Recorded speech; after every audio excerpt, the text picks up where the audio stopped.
بالاخره عبدالمنان نیازي د سختو ټپونو له امله په کابل کې ساه ورکړله. السلام علیکم لیدونکو، ستړي مه شئ. د طالبانو د جلا شوې ډلې مشر ملا عبدالمنان نیازي چې تېره اونۍ په یو برید کې ټپي شوی و، نن په کابل کې مړ شو. د نیازي د کورنۍ غړو د هغه مړینه تایید کړه.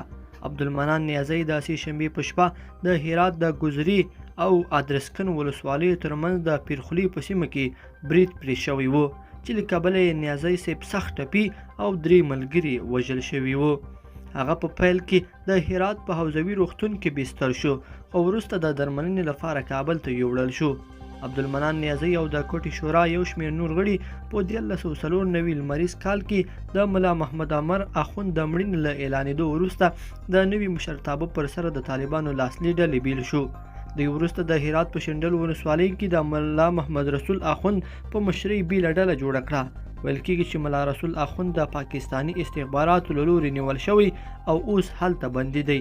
لیدونکو په دې هیله چې دا مطلب به مو راسره تر پایه پورې لیدلی وي. که مو دغه ویډیو خوښه شوې ویډیو لایک کړئ او چینل سبسکرایب کړئ. تر بیا ښه وخت.